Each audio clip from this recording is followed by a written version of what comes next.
نے بھی آگے جانا ہے اور تفصیلی گفتگو کا وقت بھی نہیں ہے. میرا نام محمد امتیاز ہے اور ضلع ٹانگ سے میرا تعلق ہے. وہ علاقہ جہاں کے ہمیشہ کینڈیڈیٹ اور ہمارے MNA مولانا فضل الرحمان صاحب بذات خود ہوتے ہیں.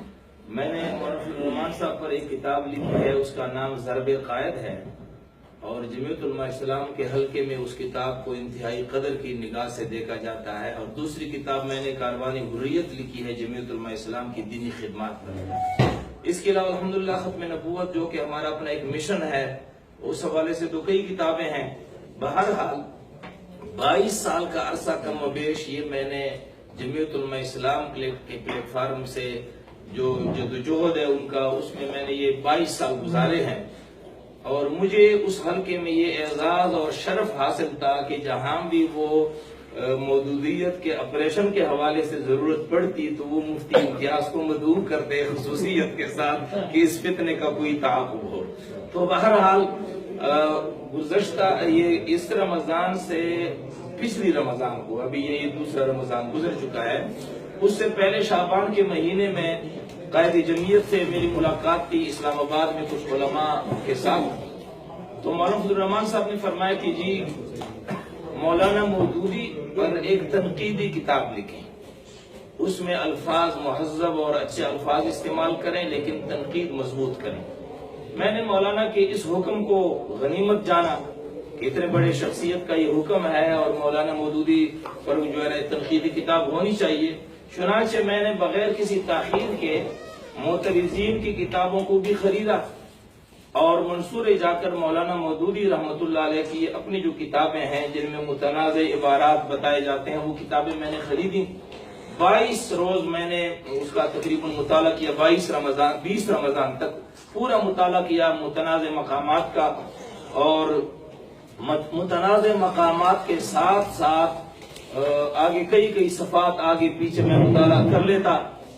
حقیقت یہ ہے کہ جس وقت میں نے یہ مطالعہ شروع کیا میرے وہم و گمان میں بھی یہ نہیں تھا، میرے فرشتوں کو بھی پتہ نہیں تھا کہ اس کے بعد میں نے مولانا مودودی پر تنقیدی کتاب لکھنی ہے یا میں نے خود تنقید کا شکار ہو جانا ہے. مجھے خود پتہ. بہرحال 20 دن یہ مطالعہ کرنے کے بعد میں نے دیکھا کہ معترضین نے یا تو سیاق و سباق کو چھوڑ کر کچھ عباراتیں نقل کی ہیں اور پھر مولانا مودودی پر فتوے انہوں نے ٹھونکے ہیں.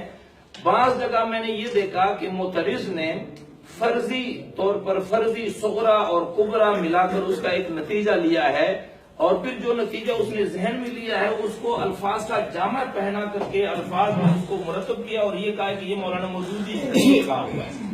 بہرحال 21 رمضان مبارک کو میں نے یہ فیصلہ کیا کہ چونکہ اقامت دین اور اعلاء کلمت اللہ کے حوالے سے ہماری جو کوشش تھی اس کوشش کے لیے بہترین جماعت اسلامی ہی ہو سکتی ہے، اور اس کے لیے جو رہبر ہیں اور رہنما ہیں وہ مولانا مودودی رحمۃ اللہ علیہ ہی ہو سکتے ہیں.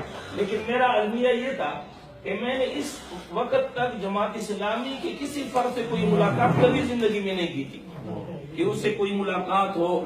پھر میں سوچتا رہا کہ اب میں رابطہ کس سے کروں گا کہ میں جماعت اسلامی میں شامل ہوا.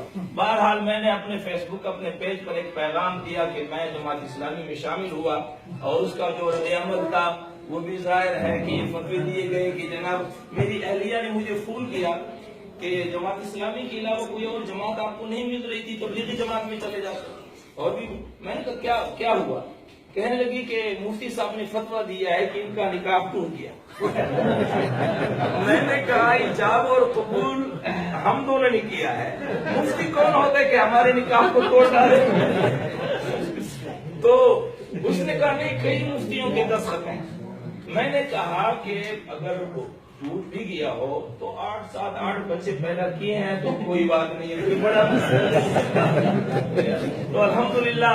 دیکھیے دوستو، مولانا مودودی رحمت اس حوالے سے میری کتاب آ رہی ہے انشاءاللہ. حقائق کیا ہے، JUI سے GI کی طرف میرا سفر حقائق کیا ہے. ایشیا فروزہ میں بھی اس حوالے سے ایک مضمون چھپا ہے اور اس بار یہ مضمون اس میں آئے گا انشاءاللہ.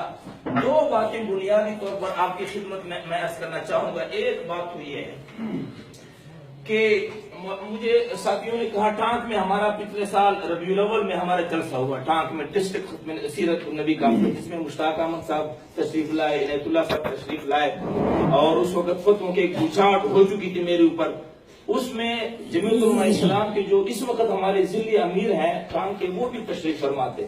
تو میں نے وہاں ایک چیلنج دیا کہ مولانا مودودی رحمۃ اللہ علیہ کے عقائد اور نظریات کے حوالے سے کسی کو اگر اعتراض ہے تو میری طرف سے مناظرے کا چیلنج ہے، آؤ میرے ساتھ مناظرہ کرو تاکہ دودھ کا دودھ اور پانی کا پانی ہو جائے۔ یہ چیلنج دیا تھا۔ مجھے ساتھیوں نے بعد میں کہا کہ مولانا مودودی رحمۃ اللہ علیہ نے لکھا ہے کہ میری طرف سے آپ لوگ دفاع نہ کریں۔ میں نے کہا کہ مجھے مولانا مودودی رحمۃ اللہ علیہ کے اس بات سے اختلاف ہے۔ انہوں نے کہا کہ میری طرف سے دفاع نہ کریں۔ میں سمجھتا ہوں کہ جس آدمی نے پوری زندگی اقامت الدین کی جدوجہد کے لیے وقف کی ہے، اور جنہوں نے امت کو ایک ایسا مواد فراہم کیا ہے جو رہتی دنیا کے لیے کافی ہے، ہم اس شخصیت کا دفاع کیوں نہ کریں؟ اس لیے الحمدللہ میں نے وہاں مناظرے کا چیلنج دیا۔ اب یہ سال پورا ہو رہا ہے انشاءاللہ، اور اللہ کے فضل و کرم سے یوتھ کی جو ممبرشپ ہے اس میں ٹانک جو ہے پورے خیبر پختونخوا میں ٹاپ پر ہے، اور اس کے بعد الحمدللہ اب ہمارے 16 یونٹ کونسل ہیں۔ ہر یونٹ کونسل میں ہمارے پروگرام ہوئے ہیں، اور ہر یونٹ کونسل میں 30 سے لے کر 60-70 تک لوگ وہ جماعت اسلامی میں شامل ہوئے اللہ کے فضل و کرم سے۔